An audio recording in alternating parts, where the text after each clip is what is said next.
All right, well, that was unfortunate. My camera was capturing my audio instead of my mic, which is like right here in front of me. So, all right, there's no one here. Ho ho. Well, there we go. I don't know why the volume reset it on its own.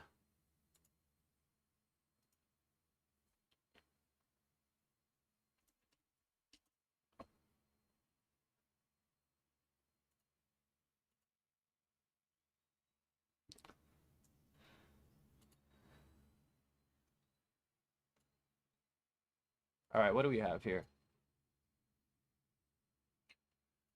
Okay, so I'm trying to get this design on the hat because I want to make a couple to bring to Japan, I think. And we're gonna be playing with the blending. So this gives you like a printed look. It's pretty cool. It like basically cuts away at some of the opacity, but not in a fading way. It shows the texture underneath. So that's like with the underlying layer. But if you do it this way, it just looks like it's fading. So obviously you won't be screen printing this, but that is what it will look like. What did I have to do? I think last time I was working on some mock-ups, which I didn't finish, so we can get back to the mocks. But I also was going to show how to do some, what do you call it? Displacement maps. So displacement maps are pretty fun. That's how you do distress text. So, or it doesn't have to be text, it could be anything. But we're gonna just do Unsplash for this demo. I'm gonna show you guys how to make a displacement map. So it's just honestly, like, you can pull any texture that you want. That's the cool thing about it, is like you can use anything. So we'll use something interesting. This looks interesting. All right, so we're gonna download this into Photoshop. New, turn into black and white. Add some contrast. You basically want a wide range of like gray to white. So we're gonna bring down the brightness. This looks a little bit more grainy and fun. So we're gonna do that. Curves is a little bit better way to get like more of a actually, let's try both. Okay, we'll try this one first. This one's like pretty messed up, right? So we're gonna save this as a PSD. We're gonna go to Dropbox. Nope, we'll just go to here. PSD displacement demo. Okay, so we have this, and then we'll use the LA logo. So we use the fish. We'll pull up a, let's do 12 by 18. That's like pretty standard size for apparel. But let's crank it up a little bit. Let's do 14 to 20. So you have a little bit of space around it. But we'll paste this guy in here. Expand it out. Then we're gonna go filter, distort, displacement. The scale is like the strength, so we're gonna keep it at 10 just to see what it looks like. So we're gonna click that displacement layer that we just made, open it, and then it did. I typed fast. Thanks, Jared. So it didn't do anything. That's probably because there is too much information in this that's not usable. So we're gonna actually just turn this black and white without the crushed look. We're gonna try and, damn, I haven't done a displacement map in a while. Let's try this. All right. Try again, distort, displace. We'll do 30 by 30. There we go. We got some funky looking action here. So that's the displacement, is like, basically it's taking the information between white and black and it's like applying it on top of the layer. So that's what it was before with the first displacement, and then that's without anything.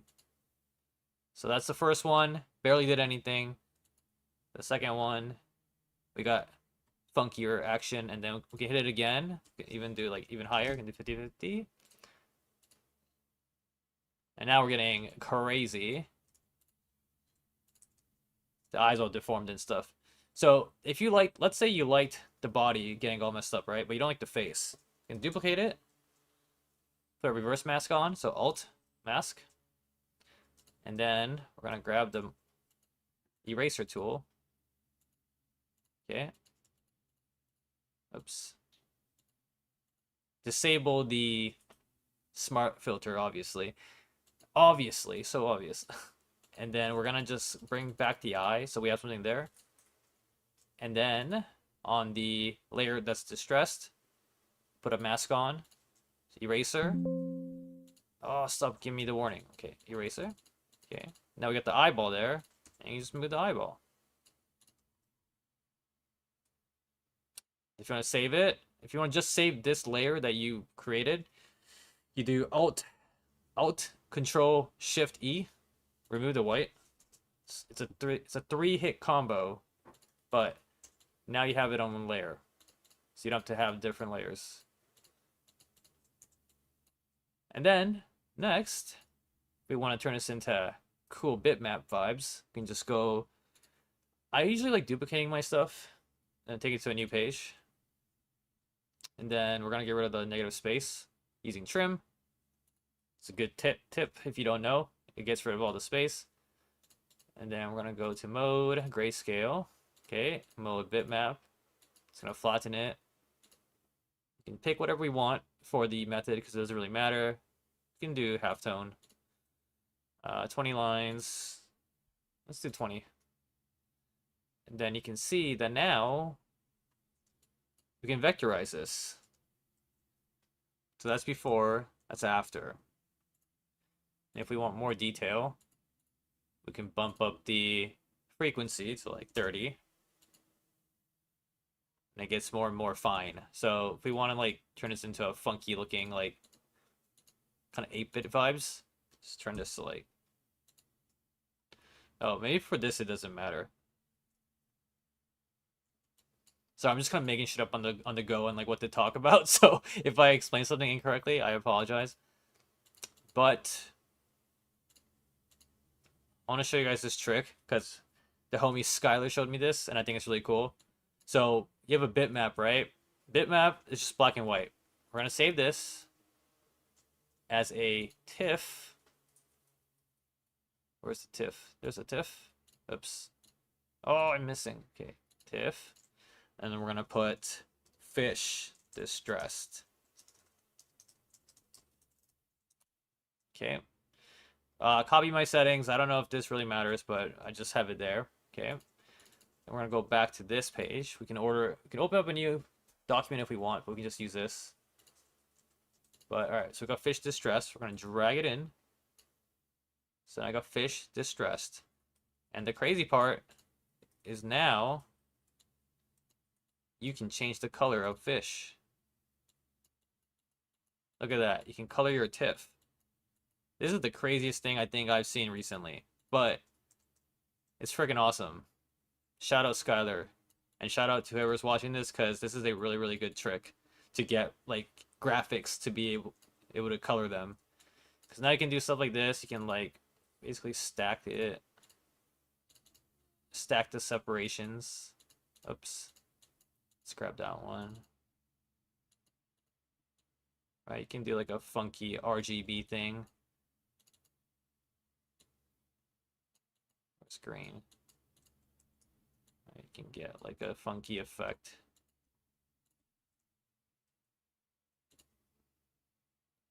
And these are TIFFs. See on a black background.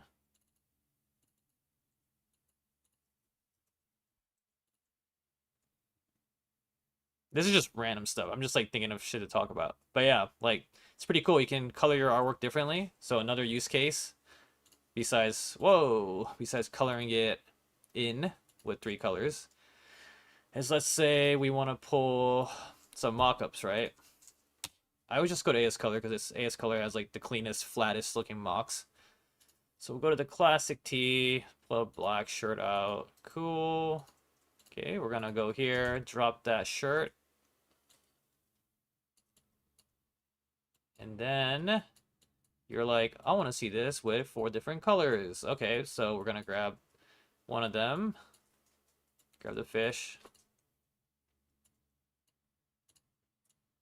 Come on, fish. I can't grab the fish. Oh my god. I swear sometimes when you make your PNGs or like graphics too small and they're not vector, you can't pick them up. But let's say we have this, right? You got the fish here. And then you're like, but I want to see it. It's a different color. Oh, no problem. Here. You can now see it with white. Oh, I want to see it with green. Okay, no problem. You can see it with green. Right? So for just like getting ideas out, it's really good. Because before, if you export it as a PNG, you're gonna have to change the color, save it, change the color, save it, change the color, save it. Like that's how I used to do it. I think that's how a lot of people do it. So yeah, this is a really cool effect that my friend showed me. And this is just some bullshit design, but you know, we're gonna kind of go with it. Put the LA fish.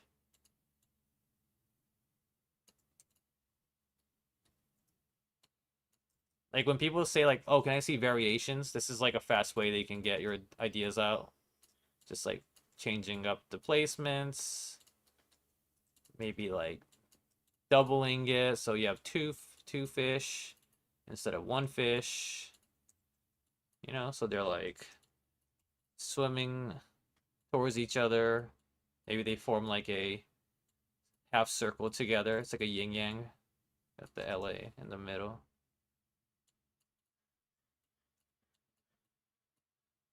Yeah, obviously this design kind of sucks, but you get the idea. You get the idea.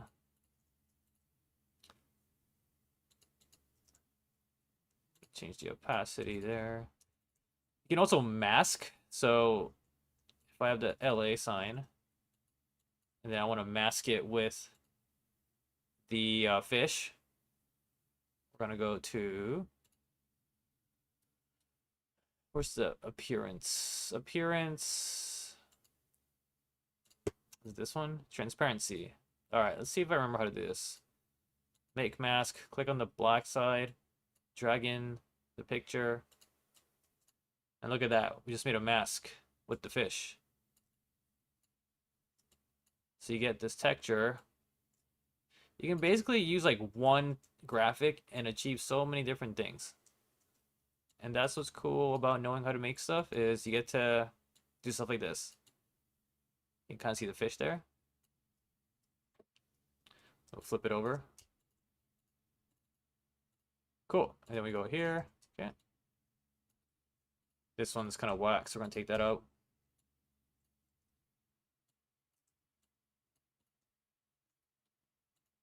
If I move the mask, move it around.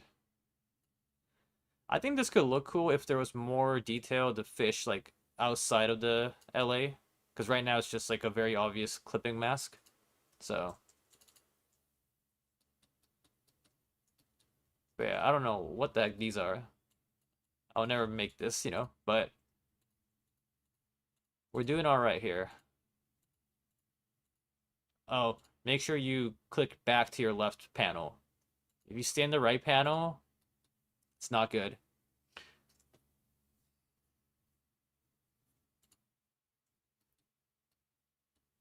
Okay, so going back to the original concept of the displacement map.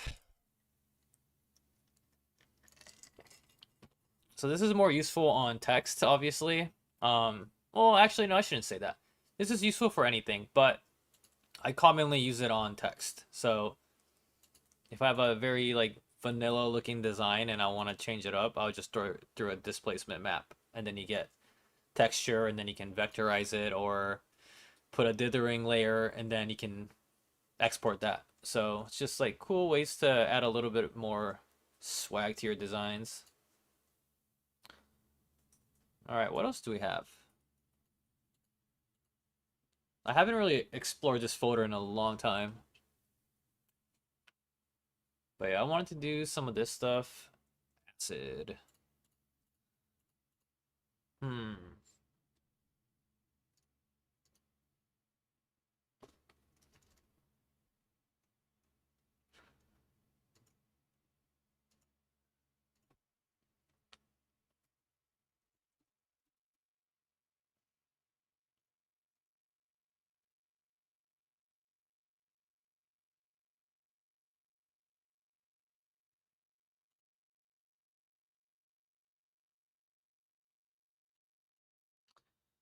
Trying to figure out what I can do here because unfortunately a lot of the work that I do during the day is like client work, so can't really show it on the screen.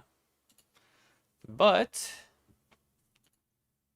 we were working on the mockups last time, and then what happened was there were weird texture issues, so I recreated some of the mocks. So let's see if I can find it here. LA. There we go. All right, now the question is, where is the front and back mockup? Oh, there it is. Sweet. Okay. So last time we got as far as just getting the things here, but then I was like, the colors are too different, so we're gonna keep that picture there for now. Bring in Chrome Star, convert to layers, remove background.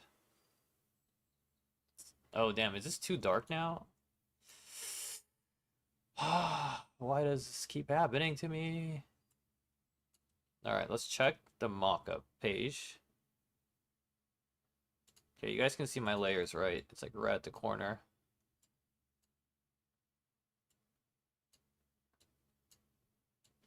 Bring the layers closer in right here. Okay, hold on a second. I made it so much darker. What the heck? Okay. I do think I did get a couple samples, and it does look a lot darker than I remember it being, so we are going to probably rock with this one instead. But this does look slightly too dark, so we're gonna brighten it up a little bit, grab some levels, Avicii levels, bring it up a little bit. Yeah, that looks good. Okay. All right, so we're gonna export. It's good to know all the shortcuts because that way you don't waste your time like going to file, save as, right? So it's gonna be Control Alt Shift W. That's how you get this fast. And then JPEG. It's good to have your images less than a megabyte, especially for like ecom, because if you have like 10 pictures on your product page, you want it to load fast, right? So having a bunch of pictures that are like 5 megs, 6 megs, like it's gonna slow down your website. So JPEG quality is like anything like 4 and above. Just keep your file around like 400 to 700 kilobytes, and you'll be chilling. You'll be good. Okay, so we're gonna replace this one. Goodbye. Then, okay, that's the new color, right? We're gonna drag this in, size it close to the original because I did put guides on this one. You guys can see the guides there.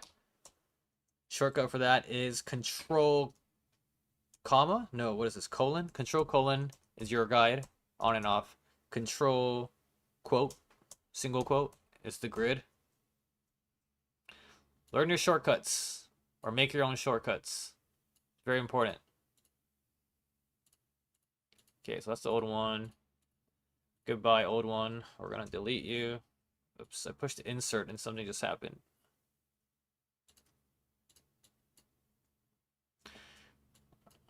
Okay. So you have to convert to layers or else you can't knock out the background. And also, it doesn't really matter if it's a smart object or not because it's going to be in this image, which is smaller than your actual product photo. So convert to layers. Now it's rasterized. And then we're going to go remove background. Let the tech do its thing. Thank goodness for that. And then just bring it down. See, now the colors are a lot closer, even though it's not that close. Oh my god. We slipping. But it's all good. It's all good. We can bring this up a little bit. Like there.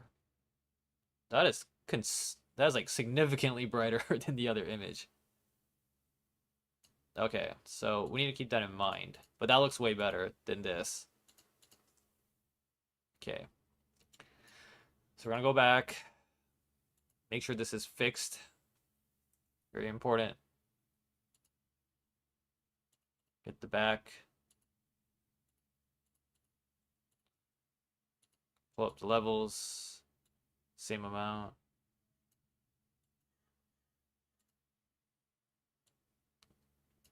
Okay, that looks good. I'm just gonna leave it as a adjustment layer, not combine it, because that way if I want to make it darker, I can make it darker. So we're just gonna leave that there as is. Export quickly. 1800 by 1800. These things are like one of those tasks that I just don't want to do, but I have to do it because I sell stuff, but it's easy to slip on the QAQC of the execution, you know? So this one looks a little bit too white. Shrink it a little bit. Okay, that looks good.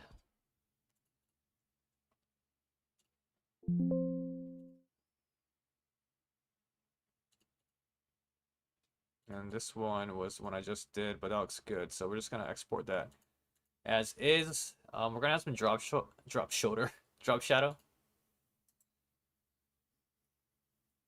Copy. Paste layer style. We got a little bit of shadow going on there. Same for this one. We're gonna paste the layer style. Get a little bit of drop shadow. It's a little bit stronger than I want it to be. And also a little bit too big, so we're gonna bring it back in. This is the bottom layer. So bring that in. Should be subtle. You don't want it to be like super like, oh, giant drop shadow. You know, it's just want it to look not boring and white. That's the goal. So I'm gonna copy that one, paste it back to this one. Okay. And then I do think it's a little bit too large, so we're gonna shrink it a little bit just to give it some padding on the left and right side. And we're gonna commit. Commit. Okay. And then it's 501, so we're good. Chrome star front and back. Front and back. Sleeveless. Cool. And then now we repeat this. Hooray.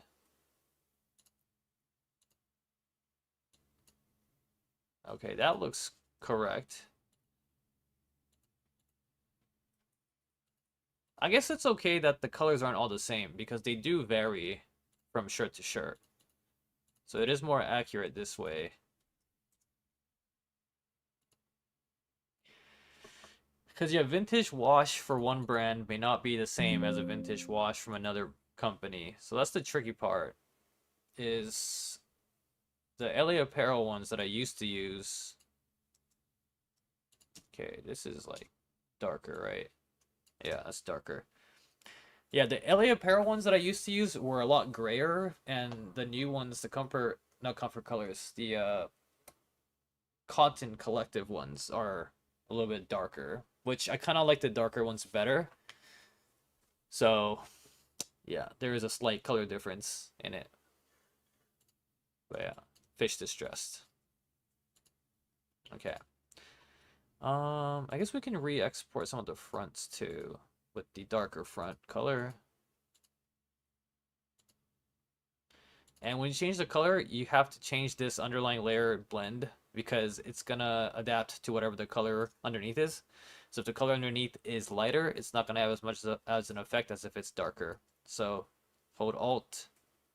That's how you get the split. That's how you get the split. Techno's Disco. I don't sell this shirt yet, but we will soon. The front. Okay, we got that. We got that.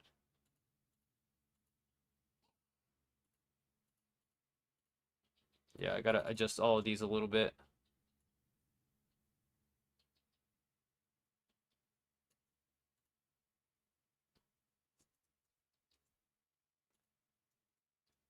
Keep exporting.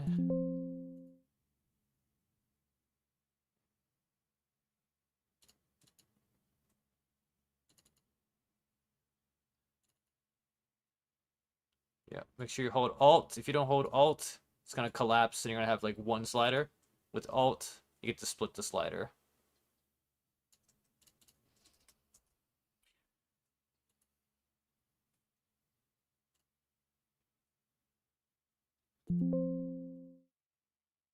Okay, I think the last one is house. House?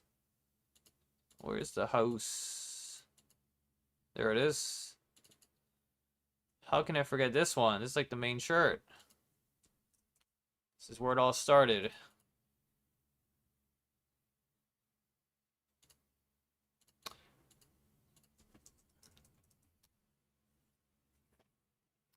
But the reason why I have to do this is because my vendor requires me to have the front and back on the product image, or else they might mess up when they fulfill. So, you know, it's just out of precaution. But we're gonna take this in here, properties, layers, remove.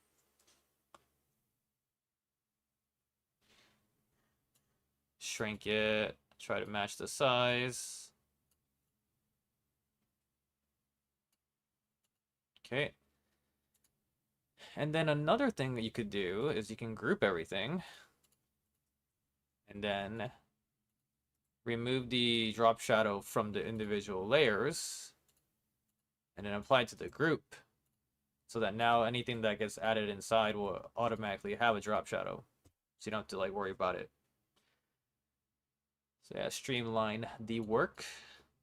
Bring that in. Cover it to layers. Maybe I need to make a Photoshop script for this. So I don't have to like click and do everything manually. So in this case, it doesn't matter. But let's say like you don't like how there's this outline, right? It looks messy. Why is there outline here? A trick you can use to get rid of it. So you have to put a mask around the item. So you can't do it if it's on a white background. But if it's masked, you're gonna go click on it, click on the mask. I'm gonna erase, get rid of those so you can see it better. It's actually easier to see with the background image, but okay, we're gonna go here, right? We're gonna go to filter, other, minimum. And then minimum like chucks away at the edges. At least that's how I think of it. It like cuts away at it. So just kind of like fine tune it. So now your edges are, it's still got a little bit there, but you know, that was before. This is after. Before, after. So you have to fine tune it, but yeah, I guess for the edges. Or you can just grab an eraser and then just draw lines. That also helps. Just go straight across. Like that. There you go. That is also clean. These details don't really matter, but sometimes when you're like caught up on making it perfect, it's something that you might get caught up on. So okay, and then we're gonna bring this down. And we're going with front over the back shirt, like that. Okay, and then we're gonna shrink this a little bit. Just briefly. Cool. Export this. Yeah. Front, back.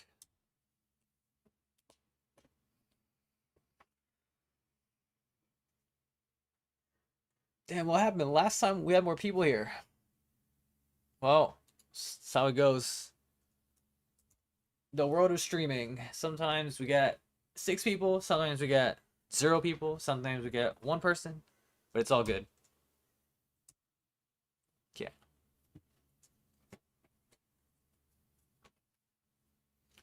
All right, next shirt. Bring it in. It's like you're doing a digital photo shoot, basically. Revert to layers, remove background. Okay, match it.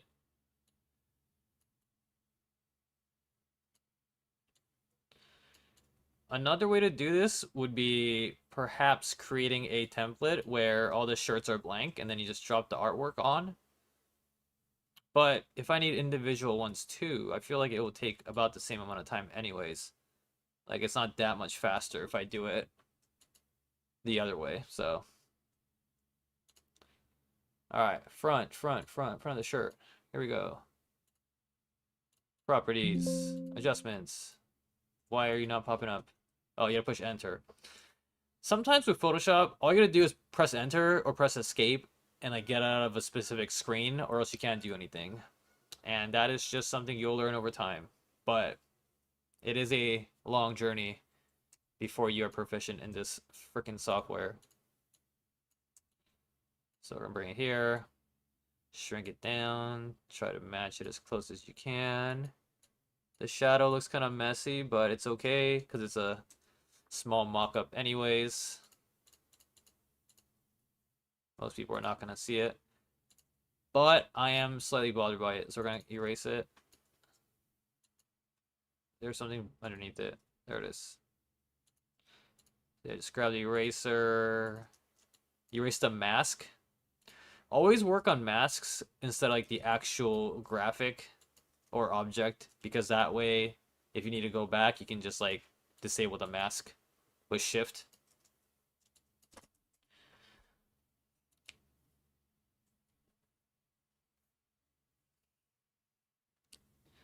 Technohouse Disco Muscle front and back.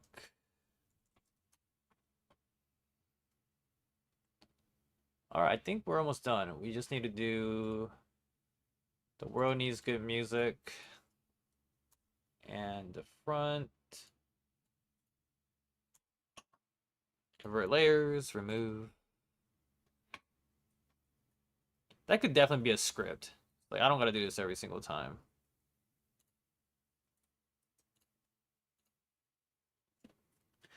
But yeah, make sure you stretch your wrist, massage your forearms.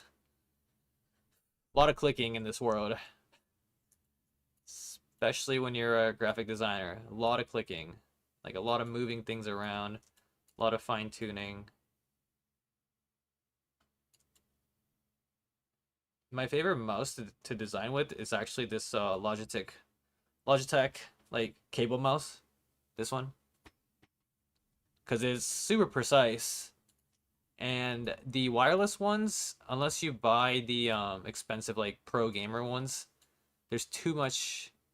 I noticed there's like small latency, and I can't work if I notice lag. It's just my brain doesn't like it. It's like, oh, you could be working without lag, but you choose to work with lag. What are you doing? You know? So I'm confused why I can't clean this up well with the auto. It might be like a weird shadow that I saved on the was the back of the shirt, front of the shirt, front of shirt file. But so I am changing this design. It is gonna be this. Ooh, that also doesn't look straight. Oh no. Okay, so in this case, I don't want to go back and redo it. So we're gonna just change this to smart object, and then I'm gonna do this. Okay. Then we're gonna copy paste. We're gonna move it a little bit, and then look, you can't even tell that it was like pasted on top. And then we're gonna just erase the edges a little bit, kind of blend it in, right? Good fix, good fix. All right. Oh, but that means I gotta fix the back photo anyways. Oh.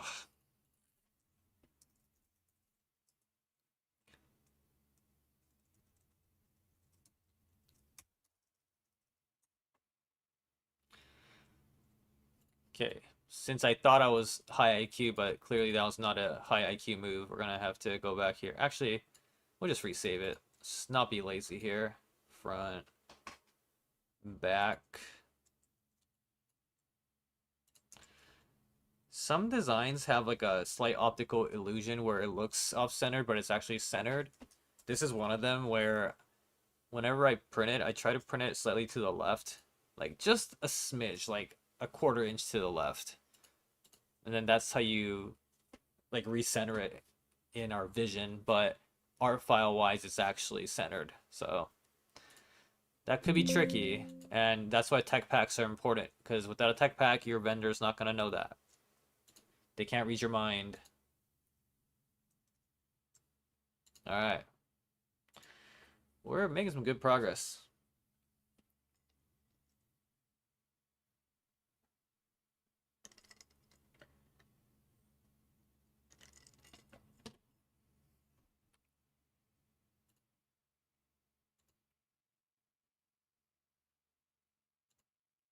Okay, last one in the beginning.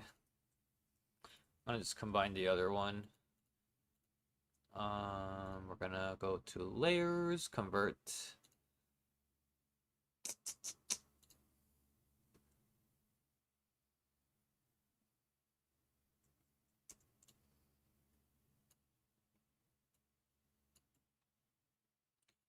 A lot of designing is just repetition until it becomes so normalized in your movement that you can do it without thinking.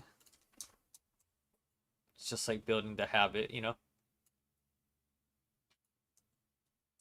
But that's why stuff like Kiddle, this thing is weird. It's like it gets you to your design too fast that you're not really learning how to use the software. Like you're just learning how to change templates, and I don't think that's a good way to learn. Like there's a difference between being efficient and actually having knowledge. I think most people just want to be efficient, but they don't know or really give a shit why they do something.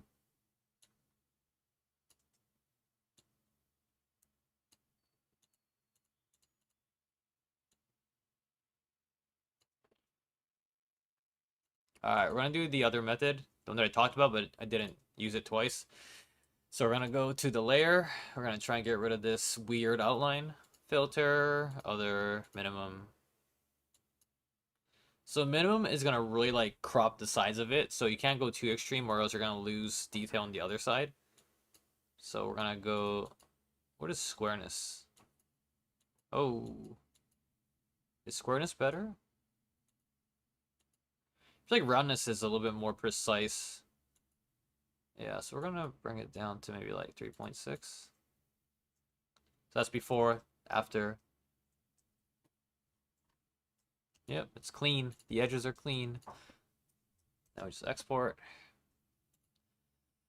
There's a lot of like 3 or 4 key shortcuts in Photoshop that requires you to use 2 hands, but it's actually like pretty efficient to know those.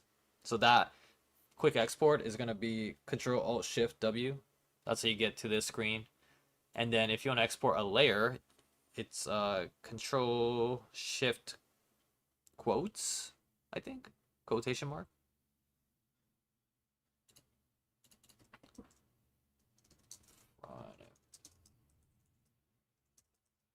Okay, I am gonna rename some of these later because, yeah, it's not good. The files are all named crazy. But I think that wraps up today's stream. Thank you to those who joined in. This office hour stuff is for you guys. Like, you know, obviously, a lot of people ask me questions on my posts and whatnot, and I rather just have this opportunity to answer it in person. I think it's a lot better, and you can get an actual answer from me as well. So I appreciate you guys for tuning in today. I'll be doing this every Thursday, 3 to 4 p.m. as of right now. Things may change in the future, but I'm not 100% sure. Next video is coming out. I think I want to work on some new videos about just talking about like different revenue streams for small businesses. I had a list somewhere. I gotta pull that up. But yeah, right now I'm just ideating on some new things because these tutorial videos, like they perform well, but I don't think they provide real value. So I'm gonna try and like alternate between tutorials and conceptual because the conceptual videos, although they don't get as much views, they're the ones that are actually gonna help you out like at a deeper level. So I want you guys to just pay attention to that. Like the tutorial stuff is cool. Like yeah, I want to make my own stuff. Oh, I want to make puff HTV, whatever, you know, embroidery. It's cool. But the real value comes from the ones where I talk about like the struggles and how to get through problems.